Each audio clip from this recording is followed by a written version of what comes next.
ど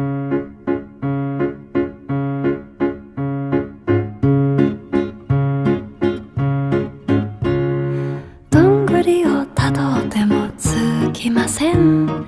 森の小さなレストラン、空っぽのポケットをまっさぐって忘れた人からたどり着く。